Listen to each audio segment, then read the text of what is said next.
우리에게 주신 하나님의 말씀은 시편 23편 5절 말씀입니다.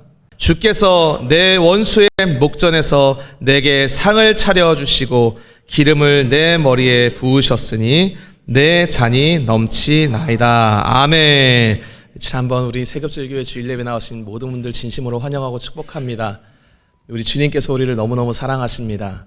우리 좌우 앞뒤에 계신 분들과 이렇게 축복하며 인사하겠습니다. 예수님이 너무너무 사랑하십니다. 예수님이 너무너무 사랑하십니다. 예수님이 너무너무 사랑하십니다. 아멘. 예수님은 제가 이제 사람에게 공식이 있어요. 공식이.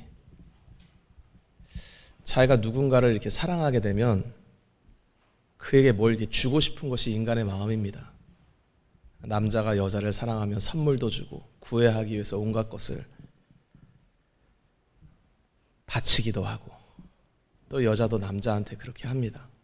우리는 우리가 사랑하는 대상을 위해서 내 것을 막 아낌없이 주는 것이 우리의 마음이에요. 그래서 사람이 가장 행복하면서도 사실 가장 위험한 때가 언제냐? 바로 사랑에 빠졌을 때입니다. 제일 행복하지만 잘못하다간 쫄딱 망할 수도 있는 게 바로 사랑에 빠지는 때입니다. 제가 요즘 찬찬히 역사를 조금씩 공부하고 있는데 저는 역사의 문외한이었습니다. 근데 인간의 역사가 수천 년이 지나도 사실 반복되는 패턴이더라고요. 전부 그렇게 뭐가 그렇게 아쉬운지 세상 갖고 싶어가지고 세상에 조금 더 넓은 영토 갖겠다고 몸부림치다가 자기 죽을 장지 한 평도 안 되는 곳에 초라하게 묻혀 죽는 것이 인간의 비참한 모습입니다. 제가 볼 때 제일 큰 무덤 만들었던 사람 파라오예요. 어마어마하게 큰 피라미드 건설하고 거기에 자기의 몸뚱아리 미라로 만들어서 넣었는데, 이집트 신화를 제가 애들한테 설명하니까 왜 미라를 만들었나요? 영혼이 육체에 돌아온대. 그래서 애들이 참 순수하고 재밌더라고. 진짜로 돌아왔냐고 물어보는 거예요, 저한테. 제가 분명히 대답했습니다. 안 돌아왔어. 그래서 애들이 그러더라고요. 그럼 왜 그렇게 믿었니? 제가 대답했죠. 하나님 떠나서 그런 거라고. 선생님도 안 믿는다고.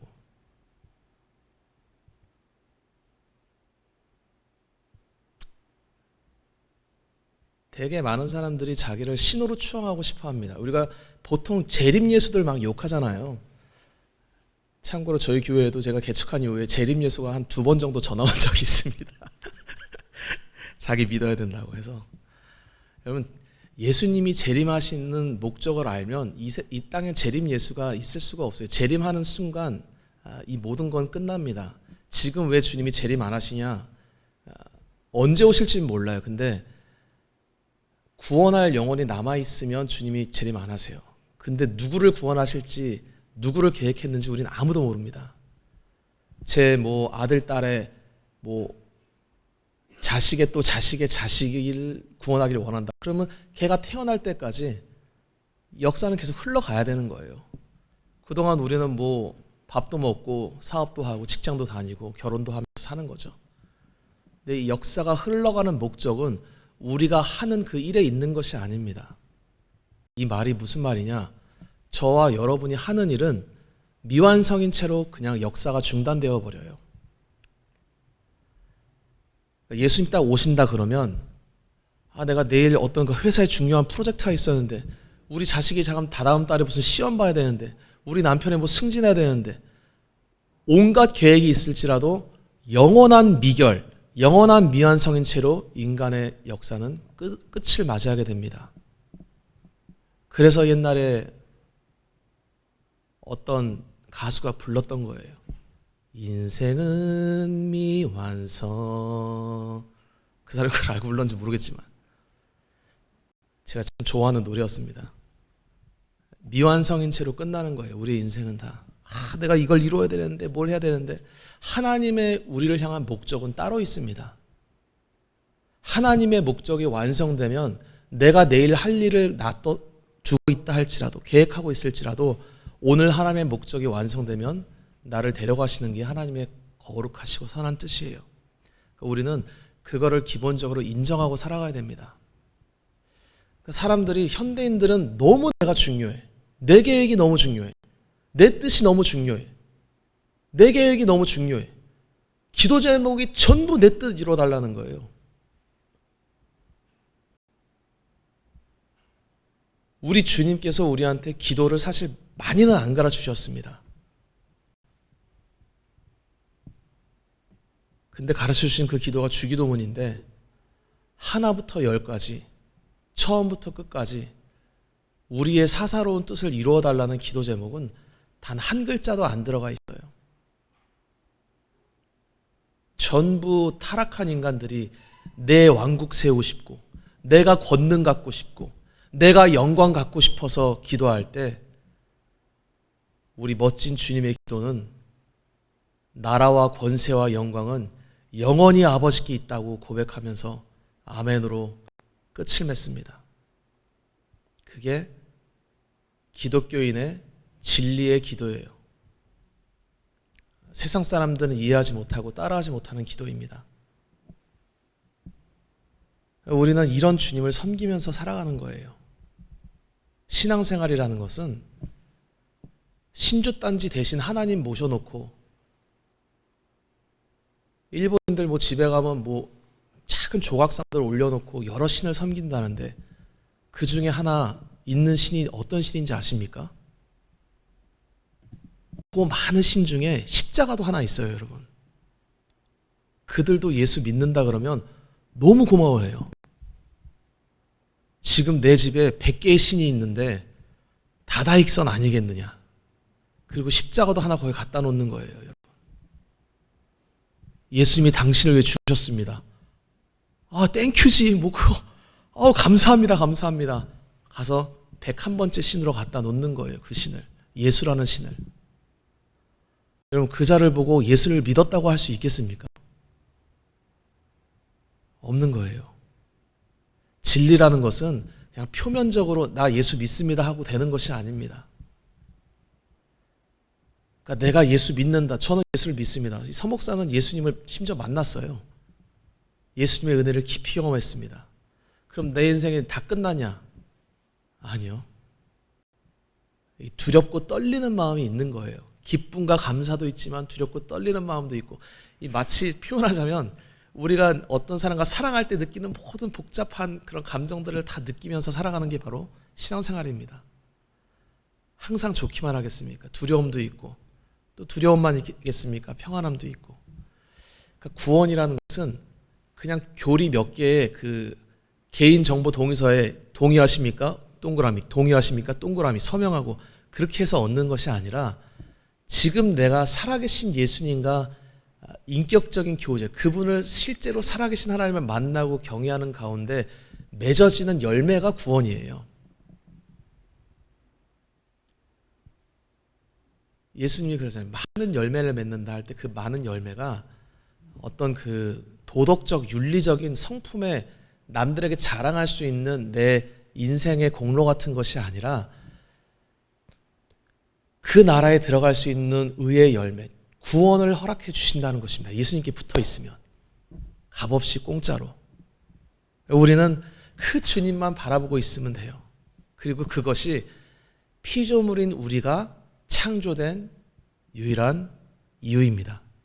그러니까 그 이유를 제외하고 내 인생에 어떤 의미를 찾는다, 전부 빗나가게 돼 있어요. 왜냐? 그거는 내가 만들어진 목적이 아니기 때문입니다.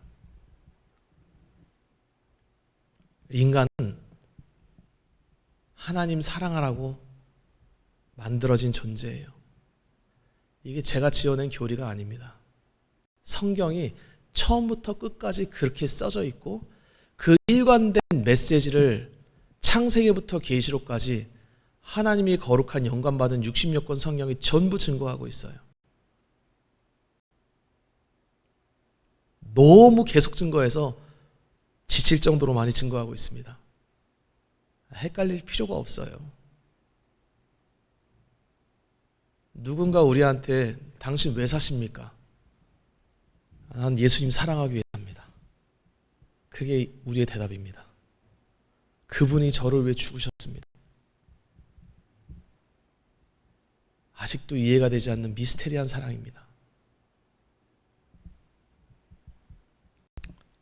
당나라의 AD 712년쯤에 현종이라는 왕이 굉장히 사실 똑똑했어요. 훌륭한 왕이었는데 한 30년 동안 수도 장안에서 당시 세계 최대 도시 중에 하나였습니다. 거의 100만 명이 넘게 사는데 농업도 잘 돼, 상업도 활성화돼 있어. 그때 당시 기록을 보면 물건이 땅에 떨어져도 아무도 훔쳐가는 자가 없고 밤에 문을 잠그고 자지 않아도 위험하지 않다라고 기록하고 있습니다. 그야말로 태평성대를 구사하고 있었어요. 그때 수도 장안, 여러분 아마 장안의 화재라는 말 들어보셨을 거예요. 그 장안이 당나라 때 그 수도 장안입니다. 너무 세계 최대의 도시라서 여기서 화재가 되면 전 세계 사람들이 다 알고 있다 해서 장안의 화재다. 관심 있는 분들은 아시겠지만 중국의 시의 성인이라고 하는 이백과 두로가 바로 이때 사람이에요. 아주 멋진 시들을 아주 목가적이고 또 아주 어떻게 이런 표현을 할 수 있을까 하는 시의 성현들이 살던 시대가 바로 이때입니다. 근데 이 현종이 글쎄 뭐 역사학자들은 여러 가지로 판단합니다만 결국 나중에 그 유명한 자기 아들의 마누라 양귀비한테 빠져요. 완전 말아먹습니다. 참 누군가를 이렇게 사랑한다는 건 참 좋은 건데 이 잘못된 사랑은 인간을 파국으로 치닫게 하는 것이에요. 근데 인간은 자기 힘으로 이 파국에서 빠져나올 힘이 역사를 보면 전혀 없습니다. 제 중국만 얘기하는 게 아니에요. 유럽, 한국 무수히 많은 사람들이 잘못된 사랑에 빠져서 자기 인생도 망하고 나라도 망한 사례가 수천 년 동안 반복되고 또 반복됩니다. 오늘 시편 23편은 다윗의 시입니다. 사실 너무 유명한 시죠. 기독교를 모르는 사람도 알 정도로 유명한 시입니다. 이 시는 얼마나 유명하면 시편의 진주라고 불리는 아주 그 아름답고 또 주님의 그 선하심을 가슴 절절하게 고백하는 시편입니다. 다윗이 이 시를 언제 지었는지에 대해서는 사실은 기록되어 있지는 않아요. 근데 다만 추측할 때 아마 다윗이 자기 아들 압살롬이 자기를 반역했을 때 도망가는 도중에 쓴 것이 아닐까 추측을 합니다. 뭐 자세히 얘기할 수 없지만 이 압살롬이 여러 상황을 통해서 결국 아버지한테 반기를 들어요. 다윗이 야밤에 도주하면서 어디까지 도망가냐? 그 요단강 동편까지 이쪽까지 밤새도록 도망가요. 비참하게. 근데 이제 지리적인 설명을 지금 다 할 수 없지만 요단강 이 반대편 다윗이 도망간 곳은 전통적으로 다윗의 정적들이 지배하는 지역이었습니다. 원수들이 득실되는 곳이었어요. 내부적인 반란이 일어나서 적들이 득실거리는 거기에 왔을 때 사무엘하에 보면 하나님께서 그 원수가 있는 그곳에서 허기지고 지치고 목마른 다윗에게 풍성한 음식을 대접하는 사람을 보내주십니다. 거기서 먹고 기운을 차리게 돼요. 그러면서 쓴 시입니다. 사실 아들이 이렇게 쫓아온 그 비극적인 가정의 어떤 슬픔이죠. 그리고 자기 인생의 그 괴로움에 직면해 있을 때 우리 같으면 이런 생각하지 않겠습니까? 와, 내가 무슨 죄를 지었길래 말년에 이런 일을 당하는 걸까? 보통 인생이 젊어서는 좀 뭐 할 수 있지, 일어날 수 있지 해도 인생이 30년, 40년 살고 그리고 50년, 60년 살고 60을 넘어가고 70을 넘어가면 사실은 인생이라는 것이 저는 그 나이가 안 돼봤지만 하나님 주신 지혜로 보건데 특별하다 할 게 없어요. 그냥 내가 지금까지 살아온 인생에서 이제는 저무는 것만 남았지 뭐 대단한 성공을 거두고 이루는 그런 것은 없습니다. 그냥 살아온 대로 뒤를 돌아보면서 때로는 후회 짓고 때로는 한숨 지면서 살아가는 게 인생인데, 다윗은 말년에 자기 아들이 압살롬이 자기 형 죽이고 사건이 있었습니다. 암논 죽이고 또 유배 갔다가 와가지고 아빠한테 반기를 들고 쿠데타 일으키고, 그런 자신의 집안을 보면서 다윗 마음이 굉장히 괴로웠었습니다. 이때 성도들에게 들어오는 마음이 있어요. 내 인생이 괴로울 때 어김없이 우리 안에 찾아오는 마음이 한 가지 있습니다. 그게 뭐냐? 하나님이 나를 버리셨나? 하나님의 사랑이 이젠 끊어진 건가? 보통 우리는 인간이기 때문에 하나님의 사랑을 뭘로 느끼느냐? 내 인생에서 내가 원하는 일이 이루어지냐 안 이루어지냐, 이게 무당처럼 우리 마음에 잡고 있는 보이지 않는 AI 무당입니다. 내가 원하는 대로 이루어지면 하나님이 나를 사랑하는 것이고, 내가 원하는 뜻이 안 이루어지면 그때부터 마음이 요동치기 시작하는 거예요. 인생의 괴로움이 찾아올 때 성도라면, 교회 다니는 크리스찬이라면 제일 먼저 우리 안에 찾아오는 마음이 뭐냐? 아, 주님 나를 버리셨나? 주님이 나에게 진노하시나? 다윗이 이런 마음 안 들었었겠어요? 압살롬한테 피해서 자기가 사랑하는 아들이었는데 밤에 자기들 측근이랑 같이 부랴부랴 도망와서 요단강마저 건너서 도망왔는데, 이 암논 족속, 다윗의 그동안 오랫동안 정적이었던 사람들이 득실거리는 지역에 와서 여기서 또 무슨 봉변을 당할까 괴로움 가운데 있는데, 하나님께서 참 주님도 신기한 게, 그 원수들이 득실되는 거기서 암논 족속 사람들이랑 몇몇들이 다윗에게 아주 융성한 식사를 대접하도록 역사해 주십니다. 우리 인간은 사실은 하나님이 나에게 어떻게 해주냐 안 해주냐에 따라서 하나님의 사랑을 의심하고 안 의심하고 이런 존재가 아니었어요. 우리가 왜 하나님의 사랑을 의심하냐? 이 모든 것은 전부 타락의 결과입니다. 타락하지 않았다면 인간은 물론 고통도 없고 괴로움도 없었지만 죄의 저주도 없었고 하나님의 사랑을 의심한 적이 없었고, 그 사랑 때문에 매 순간마다 밀려오는 그 기쁨 가운데 살았던 자들이 바로 인간입니다. 하나님이 인간을 그렇게 만드셨어요. 근데 그 사랑을 누가 의심하게 하냐? 사탄이 의심하게 한 것입니다. 너가 지금 하나님께 사랑받고 기쁘지? 더 큰 기쁨이 있어. 하나님처럼 기쁠 수가 있고, 하나님처럼 선악을 스스로 결정하면 그 쾌락이 이루 말할 수 없다라고 하와와 아담을 꼬신 자가 바로 사탄입니다. 결국 그 사탄의 꼬임에 넘어갑니다. 그래서 정말 인간이 더 큰 기쁨과 즐거움을 누리게 됐는가? 그때부터 인간의 모든 비극이 시작된 거예요. 그때부터 하나님의 사랑을 의심하는 깊은 죄성이 우리 안에 찾아옵니다. 여러분, 하나님이 인간이 죄졌을 때 하나님의 공의의 속성 때문에 인간은 하나님의 그 진노를 받게 되어 있습니다. 피할 수가 없어요. 그런데 하나님은 모든 피조물 중에 사실 인간을 다르고 독특하게 만드셨습니다. 그것이 무엇입니까? 무엇이 인간을 성경에 뭐 흙으로 만들었다 하는데, 흙으로 만들었다 치면 성경에 분명히 동물도 흙으로 만들었다고 기록되어 있어요. 인간이 영적 존재니까, 영적 존재라면 먼저 만든 영적 존재가 천사들입니다. 동물로는 흙으로 지어진 것은 동물과 같고 영적으로 지어진 건 천사와 같지만, 하나님은 동물도 사랑하지 않으시고 천사도 사랑하지 않으세요. 오직 인간만 사랑하셨습니다. 그 이유가 무엇입니까?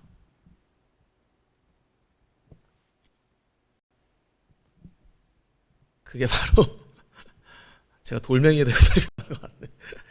하나님이 자신의 영을 부으셨기 때문입니다. 우리 세겹주교회 성도님들은 다 수준이 높으시니까 정확하게 알고 계셔야 돼요. 우리 하나님은 자기 자신 외에는 아무것도 사랑하지 않는 분이십니다.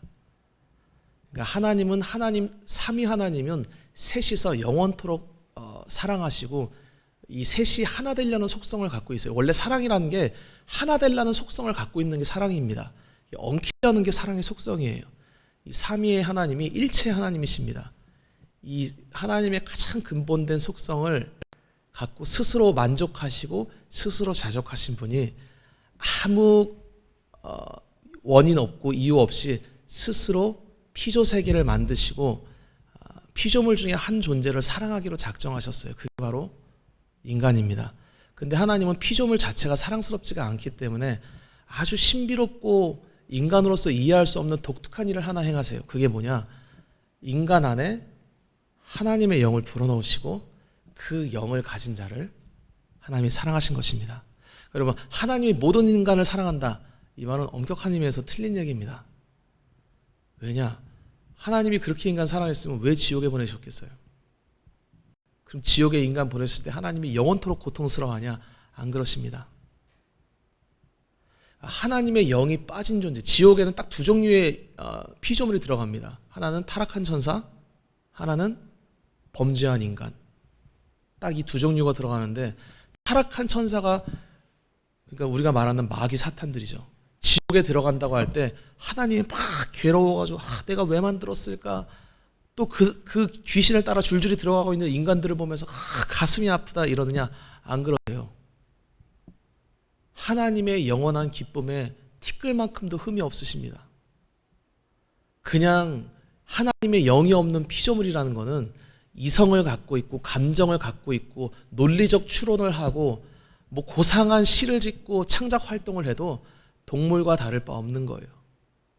풀벌레나 먼지 티끌이나 다를 바 없는 것이 창조주 앞에 있는 피조물의 실체입니다. 우린 천국에 갈 때 왜 우리를 기뻐하시냐? 내가 뭐 잘나서? 내가 창녀가 아니어서?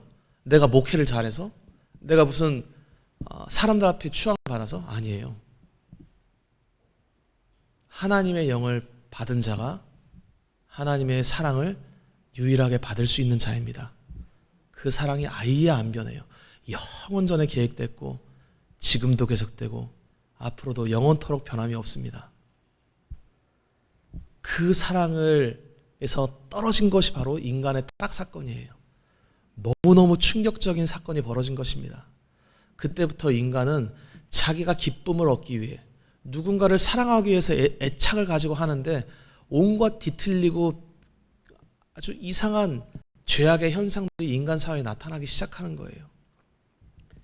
사랑하지 말아야 될 대상 사랑하고 기뻐하지 말아야 될 것에 기뻐하면서 살아가는 모습을 나 자신도 보고 있고 그리고 우리 주변에서도 우리가 얼마든지 볼 수 있습니다. 전부 숨기면서 살아가고 있는 거예요. 그냥 우리는 전부 죄인이에요. 전부 타락한 기쁨과 타락한 사랑을 가지고 살아가는 것이 우리 모두의 실체입니다. 오늘 이 본문의 시편 다윗은 하나님이 자기가 이렇게 도망가는 괴로움 가운데 비참한 가운데 있을 때 하나님이 다윗을 너무 사랑하셨습니다. 다윗을 사랑한다는 것을 알려주기를 원하셨어요. 이거 어떻게 해야 되나? 내 아들 압살롬이 사랑하는 압살롬이 왔는데 반역한 자는 여러분 죽음이에요. 죽여야 되는데 자기 아들인데 어떻게 해야 되나? 자기는 도망가고 있고 또 도망 왔더니 원수들의 목전에 있고 사면 초거에 처한 것처럼 괴로움이 몰려오고 육체는 피곤하고 그때 하나님께서 다윗에게 원래 원수였던 그 종족의 손을 빌려서 융성한 대접을 받게 해주십니다. 거기서 주님이 식탁에 초대받게 하셔서 밥을 많이 먹고 또 잔도 마시면서 마음을 편하게 놓을 수 있고 쉴 수 있도록 역사해 주세요. 하나님이 그에게 내가 너를 여전히 사랑한다. 내가 너의 구원을 위해서 내가 다 하고 있으니까 아무 염려하지 말아라. 너의 인생은 망해서 이렇게 쫓겨온 것이 아니다. 다 나의 선한 계획대로 인도되고 있다고 하나님께서 다윗을 위로하셨습니다. 그때 다윗이 고백하면서 썼던 거예요. 그가 나를 푸른 풀밭으로 쉴만한 물가로 인도하셨도다. 이 잔디에 누워서 쓴 시가 아닙니다. 적진 앞에서 주님이 주신 그 은혜와 기쁨 때문에 그 기쁨에 취해서 썼던 시가 바로 시편 23편이에요. 오늘 본문은 앞으로 오실 메시아가 어떠한 기쁨에 사로잡혀서 사역하시는지를 우리에게 예언하는 예언시입니다. 예수님이 십자가에 달리시기 한 일주일 전쯤 예루살렘에서 한 2-3km 아주 짧게 떨어진 베단이라는 가난한 동네에서 식사를 하실 때가 있습니다.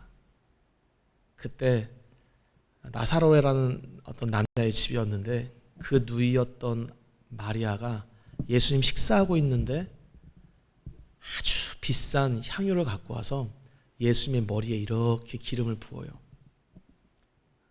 그 장면을 우리 같이 한번 좀 길지만 한번 읽어보겠습니다. 마태복음 26장 6절에서 12절 13절까지인데 우리 제가 한 절 읽고 그리고 여러분이 한 절 읽고 우리 교독하면서 한 절씩 읽어보겠습니다.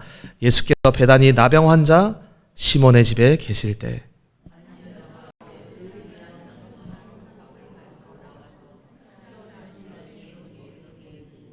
제자들이 보고 분개하여 이르되 무슨 의도로 이것을 허비하느냐.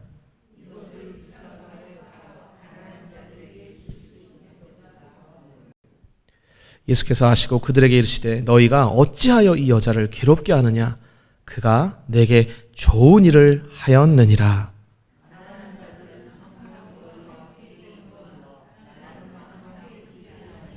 함께 읽겠습니다. 이 여자가 내 몸에 이 향유를 부은 것은 내 장례를 위하여 함이니라. 아멘.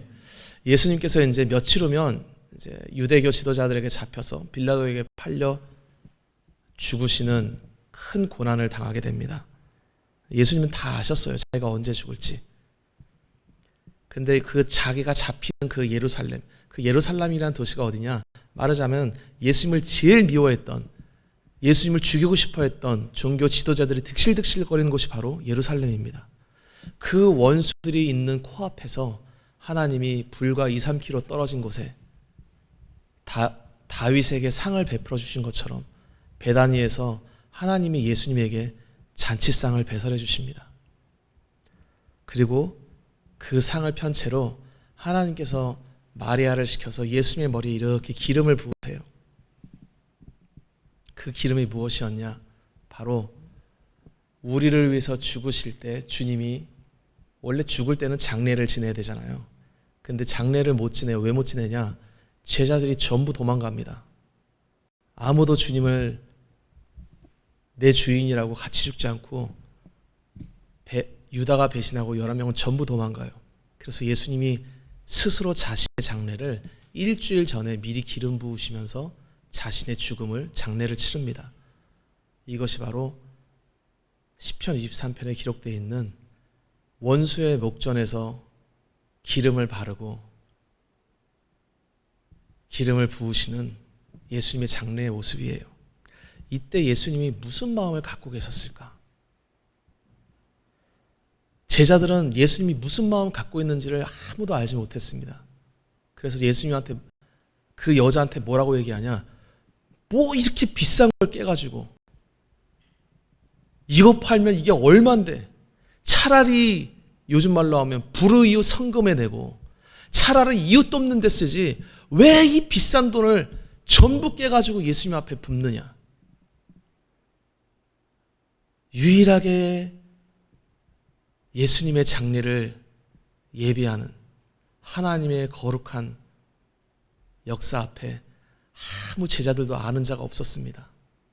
근데 예수님은 아시는 거예요. 이것이 내 머리에 붓고 있는 기름 붓는 자가 마리아가 아니라 하나님이 자신의 장례를 위해서 자신의 머리에 기름 붓고 있다는 것을 예수님은 아셨습니다. 그때 예수님의 마음이 얼마나 기뻤느냐. 내 잔이 차고 넘칩니다라고 고백할 정도로 예수님의 마음이 기뻤습니다. 왜 기뻤느냐? 이제 예수님이 며칠 후면 우리를 위해서 고난당해 죽으시는 거예요. 예수님이 원하시는 것은 우리가 구원받는 걸 원하시는 거예요. 자기를 죽여서 우리가 생명 얻는 것을 주님은 원하십니다. 내 생명이 하나님으로부터 끊어질지라도 내 백성들이 영원한 생명을 얻고 나와 영원토록 연합하는 것을 예수님은 그토록 원하셨습니다. 천년의 천년을 넘도록 영원토록 기다리고 간절히 원하셨어요. 왜냐?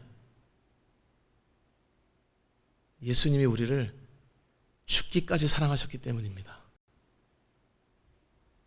그래서 예수님 옆에 원수의 목전에서 자신의 죽음을 앞두고 식사를 하면서 그 머리에 기름이 부어질 때 예수님은 다른 사람 그 누구도 알 수 없는 한없는 기쁨으로 충만하셨던 분이 바로 우리 주님이십니다.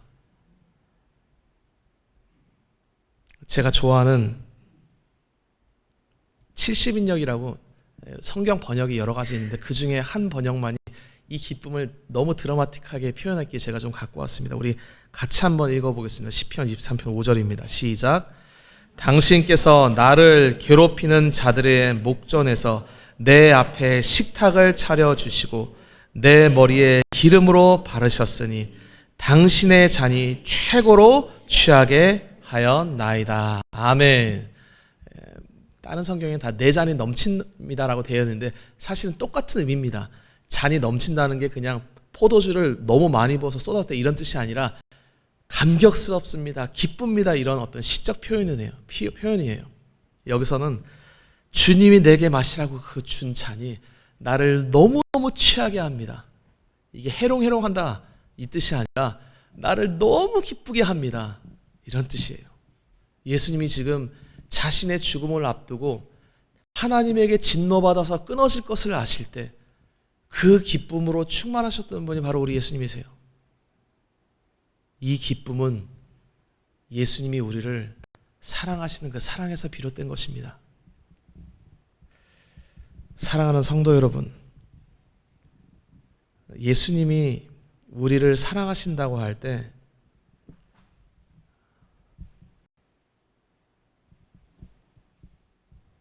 지금까지도 많은 사람들이 왜 에덴 동산에 선악과를 두셨습니까? 그래서 어떤 정신나간 신학자는 몰라서 뒀다라고 얘기합니다. 그야말로 제 기준으로는 미친 선지자예요. 그럼 알고 뒀다고? 그러면 우리 인간의 이성에 더 얘기가 안 되는 게, 그럼 죄를 짓는 걸 알고도 이게 방조죄라는 게 있어요. 아, 하나님이 도덕적으로 하자 있는 이상한 신이시구나. 거기서 인간이 회로가 꼬여가지고 하나님에 대해서 뭐 알지 못하는 헛소리를 짓거리게 됩니다. 하나님은 다 아셨어요. 에덴 동산에서 선악과 먹을지 그거를 모를 정도로 멍청한 신이겠습니까? 내 미래 1초 후, 1년 후, 10년 후를 다 아시는 분이 하나님이십니다. 그거를 모르면 왜 그런 분 섬기고 있습니까? 아, 내가 미래를 고민했더니 하나님이 옆에 오셔가지고 본인도 같이 고민하고 있어, 내 미래를. 그게 어떻게 신이겠어요? 창조주는 미래 같은 걸 고민하지 않으세요. 미래라는 거는 하나님이 결정하고 계획했기 때문에 존재하는 것이 미래입니다. 하나님이 모든 것을 계획하시고 그 뜻대로 진행되는 세상이 바로 피조세계예요. 왜 선악과를 두었느냐? 선악과 먹고 타락하는 걸 몰라서? 아니에요, 아셨어요. 근데 왜 두셨는가? 바로 선악과를 먹고 타락한 인간을 위해 자기가 친히 육체를 입고 찾아와서 죄인까지 사랑하는 자신의 거룩한 사랑을 우리에게 주시고자 그렇게 하신 것입니다. 결국 요한계시록에 보면 에덴 동산에서 쫓겨난 인간들, 물론 다 천국 가는 건 아니지만 결국 하나님의 그 사랑을 입은 자들은 에덴 동산에서 추방당해서 어디로 가느냐? 어디로 갑니까? 우리는 어디로 갑니까? 할렐루야, 천국 가는 거예요. 우리는 에덴 동산은 인간이 사는 집입니다. 천국은 창조주가 사는 집이에요. 예수님이 사는 집입니다. 거기서 영원히 떨어지지 않고 예수님과 내가 죄인 되었을 때 나를 사랑하신 예수님의 그 벅찬 사랑을 영원토록 기뻐하며 사는 곳이 바로 천국이에요. 에덴 동산은 목적지가 아니에요. 출발지지. 그래서 선악과가 에덴 동산에는 있고 천국에는 없는 것입니다. 우리의 종착지는 에덴 동산이 아니에요. 천국이지. 우리를 사랑하신다는 것을 주님은 알려주길 원하십니다. 그리고 그 사랑과 안에서 우리가 항상 기뻐하며 살기를 주님은 원하세요. 우리를 힘들게 하고 괴롭게 하는 것은 하나님의 뜻이 아닙니다. 근데 왜 우리가 힘드느냐? 부처는 고통이 너를 잡고 있는 게 아니라 네가 고통을 잡고 있다라고 얘기했어요. 그래서 열반의 경지, 깨달음의 경지에 올라가면 그것을 초월할 수 있다라고 얘기했던, 인간으로 말하자면 참 뛰어났던 철학자요, 선각자인데 성경적으로 말하면 아주 추잡하고 더러운 거짓말했던 자가 바로 석가모니입니다. 여러분, 인간은 결국 이 땅에서 내가 무슨 고통을 느끼든 안 느끼든 전부 죽음은 영원한 저주 가운데 처하게 되어 있어요. 하나님이 피조물을 괴롭히실 때 내가 깨달으면 그 고통을 피할 수 있다. 그럼 피할 수 있겠습니까? 없겠습니까? 없어요. 내가 이 땅에서 막 기쁘기 위해서 뭐 성공도 해보고 뭐 쾌락도 얻어보고 돈도 얻어보고 뭐도 해보겠지만 하나님이 피조물을 괴롭히시로 작정하시면 어떠한 인간도 그 정죄와 괴로움을 피할 자가 없습니다. 내가 해탈하면 뭐 고통에서 벗어날 수 있다? 이런 거 거짓말이에요. 못 피합니다. 인간이 영원한 기쁨을 누릴 수 있는 유일한 길은 예수 그리스도를 만나는 것입니다. 그분이 우리에게 영원한 기쁨을 주세요. 왜? 전능하신 그분이 우리를 죽기까지 사랑하시니까. 할렐루야. 이 사랑이 우리의 마음 가운데 끊임없이 샘솟는 기쁨을 솟게 해주십니다. 그 기쁨으로 충만하시기를 축복합니다. 그러니까 여러분, 신앙생활이라는 것은 기쁜 거예요. 물론 슬픔의 눈물도 흘리지요. 하지만 그때마다 주님이 뭘 기억하라 하십니까? 다윗이 시편 23편 짓기 전에 내 아들 압살롬이 왜 저런 짓 하는지 모르겠습니다. 해결해 주십시오. 인간으로서는 해결할 수 없는 문제 앞에서 절망했겠죠.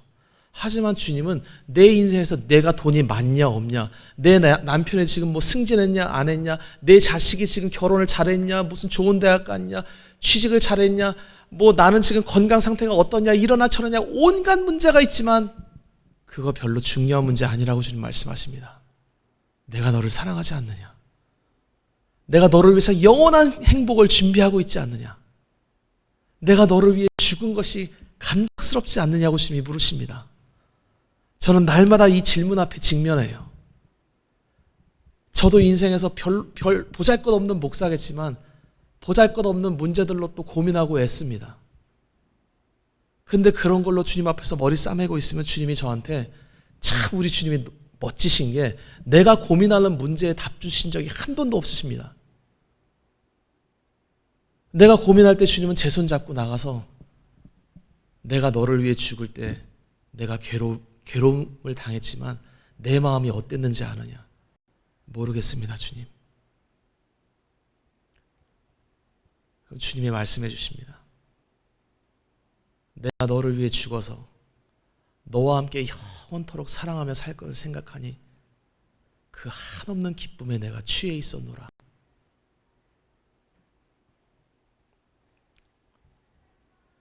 그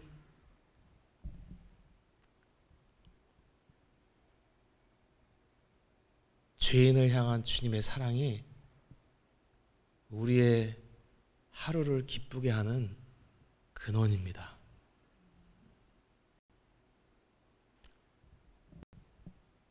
사람들이 다 나이 들면 이것저것 자랑하며 살아요. 전 자랑하는 사람 거의 못 봤어요. 자랑할 게 없어도 뭐라도 건덕지 찾고 자랑하고 싶은 게 인간의 속성입니다. 여러분 사실 아실 거예요. 사람이 자랑하는 거 보면 5손가락 안에 뽑더라고요. 자식 자랑, 돈 자랑, 무슨 건강 자랑, 심지어 정신 나간 사람은 자기 여자친구, 남자친구 자랑. 마누라 남편 두고 히덕거리고, 내가 뭐 이런 성공을 얻었어, 저런 걸 했어. 아니 뭐, 네, 저는 뭐 그런 자랑할 것이 없지만은 가끔 저는 너무 인간이란 존재가 비참하고 불쌍한 거예요. 아니 어떻게 하나님의 사랑을 받은 존귀한 피조물이 자랑할 게 없어서 돈 자랑합니까? 자랑할 게 없어서 자식 좋은 대학 가고 뭐 결혼 잘하고 이게 어떻게 자랑거리예요? 그게 어떻게 하나님께 영광이 되겠다는 말입니까? 도대체 무슨 하나님을 섬기고 있는 거예요? 인간의 타락이 이런 거예요. 내가 뭘 자랑해야 될지 모르는 거예요. 뭐가 기쁜지를 모르는 거예요. 하나님도 썩어질 내 기쁨을 위해 봉사하는 종놈처럼 부려놓고 그것이 우리의 신앙생활인 것입니다. 여러분, 그 자가 천국 간다고요? 못 갑니다. 천국은 예수님과 사랑하는 자가 가는 곳이에요. 사도 바울이 그러잖아요. 주님을 사랑하지 않는 모든 자에게 저주가 임할지어다. 주께서 임하시느니라. 왜 저주하겠어요? 저주하고 싶어서 하는 게 아니에요. 인간이란 존재는 예수님을 사랑하라는 목적 그 한 가지로 지음받은 피조물이 바로 인간이에요. 사랑이 안 됩니다. 어떻게 사랑합니까? 괴롭습니다. 예수님이 하신 일을 잠잠히 묵상해 보십시오. 그분이 우리가 죄인 될 때 우리를 위해서 발벗고 나선 분이세요. 하나님의 진노의 창에 찔려 죽어야 될 죄인을 자기가 대신 찔리겠다고 십자가에 스스로 오르신 분이 바로 우리 주님이십니다. 지금도 동일한 마음을 갖고 계십니다. 그분의 사랑은 어제나 오늘이나 동일한 거예요. 2000년 전에 우리를 위해서 죽으신 그 주님이 변함없는 사랑으로 저와 여러분을 지금도 사랑하고 계십니다. 그 사랑을 바라볼 때 우리는 내가 좀 죄지면 어때? 또다시 일어나는 거예요. 내가 좀 실수하면 어때? 주님이 나를 사랑하시는데. 물론 죄짓고 실수하는 게 자랑은 아니지만 우리를 무너뜨릴 수 있는 게 뭐가 있습니까? 성도들이 돈을 못 벌어서 망합니까? 결혼 생활을 실패했다고 망합니까? 내가 건강에 안 걸렸다고 망합니까? 심지어 여러분 잘 들으세요. 치매 걸려도 우리는 망하지 않아요. 하나님의 영이 있냐 없냐가 중요한 거지 내 뉴런이 끊어지고 시냅스가 잘못된다고 인간이 망하는 것이 아닙니다. 하나님의 사랑을 알고 있는 자, 영원토록 못 받은 자입니다. 예수의 사랑을 받은 자가 영원토록 큰 기쁨을 누리는 자입니다. 이 기쁨으로 충만하시기를 주의 이름으로 축원합니다. 이번 주가 다른 천주교도 그렇고 많은 교회들에서 고난주간이라고 부릅니다. 예수님의 고난 당하심을 기억하고 하는데 우리는 그래서 일부러 주님의 그 승리, 고난 맞죠. 고난 맞습니다. 근데 예수님의 마음이 어디 있느냐? 다들 괴로워하고 슬퍼하고 심지어 필리핀에서는 자기 손에다 못 찍겠다고 나무에다가 자기 그 망치질하면서 손에 못 받고 앉아 있고 어떤 사람은 자기 옆구리 창도 한번 찔러보고 정신 나간 짓 하는 거예요. 우리 주님은 잡히시기 전날 밤에 만찬까지 베풀어 주셨어요. 먹고 도망가라고 다. 나 혼자 할 테니까. 그때 주님의 마음이 물론 인간적으로는 괴로움이 있었겠지만 여전히 우리를 사랑하사 우리를 구원할 수 있다는 그 기쁨 때문에 설레이시면서 골고다로 올라가신 분이 바로 우리 주님이십니다. 그 기쁨의 끄트머리 한 조각이 이 세상에서 우리가 썩어질 기쁨을 다 합친 것보다 더 큰 것입니다. 그 기쁨이 우리를 영원토록 기다리고 있습니다. 우리가 복받은 건 아니겠습니까? 할렐루야. 이 기쁨으로 신앙생활 하기를 축복합니다. 누가 물어보면 누가 그러죠. 제가 존경하는 어떤 목사님 목회는 작게 하세요. 크다 작다가 사람 수는 아니지만 우리 교회보다 훨씬 적게 모여서 목회하시는데 그분 성도님이 길에서 신천지가 자기를 전도하더래. 여러 가지 얘기를 했다고 합니다. 근데 그 사람이 무슨 전도인지 못 들었는데 하여튼 우리 쪽에 오면 잘 되고 돈 많이 벌 수 있고 하여튼 이런 식으로 전도했더래요. 참 제가 그 얘기 듣고 목회 성공하셨구나 이런 생각이 들었던 게 그 성도님이 자기에게 너 성공할 거라고 전도하는 그 신천지한테 나는 이미 성공했다고. 예수님이 나를 위해 죽으셨는데 더 이상 내가 어떻게 성공하는지 나에게 말해보라고 하면서 신천지가 입을 닫고 그냥 돌아갔다 그러더라고요. 여러분, 예수가 나의 모든 것인 사람은 진리 외에 어떠한 것으로도 무너질 수가 없는 거예요. 진리의 가치라는 것은 세상에 있는 금은 보석이랑 비교할 수가 없는 것입니다. 내가 만약 예수님을 믿는데 세상 금은 보배랑 저울질하고 있다? 예수님을 다시 믿어야 됩니다. 저울질할 수 있는 순간 그거는 피조물이지 창조주가 아니에요. 우리가 받은 진리의 지식, 우리가 받은 예수님의 사랑은 이 세상에 비교할 수 있는 것이 아무것도 없습니다. 그분이 주시는 사랑, 그분이 주시는 평안, 그분이 주시는 감격과 은혜가 우리 삶 가운데 충만하기를 축원합니다. 나이가 젊든 이제는 내일 모레 언제 갈지 모르는 나이든 상관없어요. 오늘 살고 내일 죽을지라도, 아니 서목사가 오늘 설교하고 집에 가다 차에 치여 죽더라도 저는 할렐루야 찬양하면서 죽습니다. 우리가 그와 같이 되길 축복합니다. 저는 인생이 덤이에요. 여러분 인생은 덤입니까 아닙니까? 덤으로 사는 인생입니다. 우리 그냥 감사하며 사는 거예요. 하루하루 주신 사명 그냥 감당하며 사는 것입니다. 내 인생이 어떻게 펼쳐질지 예수님이 다 정하셨어요. 그분은 너무 전능해서 무능해지는 것을 할 줄 모르는 분이십니다. 그분 앞에는 미래가 뭐 확률적으로 존재한다?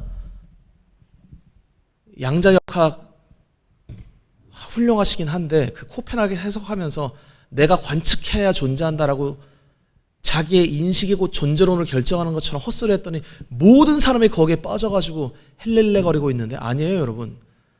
우리가 인식하든 인식하지 않든 하나님은 존재하십니다. 살아 계십니다. 모르는 자만 불쌍한 거예요. 내가 관측해야 존재한다? 아닙니다. 하나님은 계십니다. 예수님은 우리를 사랑하십니다. 그거를 안 사랑하는데 사랑한다고 믿으라는 게 아니라 2000년 전에 이미 우리를 위해서 모든 사람이 알 수 있도록 분명한 증거를 주시지 않았습니까? 그 사랑을 믿고 할렐루야 찬송하면서 주님을 믿고 기쁘게 살아가라는 것입니다. 예수님의 사랑이 저와 그리고 우리 모두의 샘솟는 한없는 기쁨의 근원이 되기를 주의 이름으로 축원합니다. 아멘.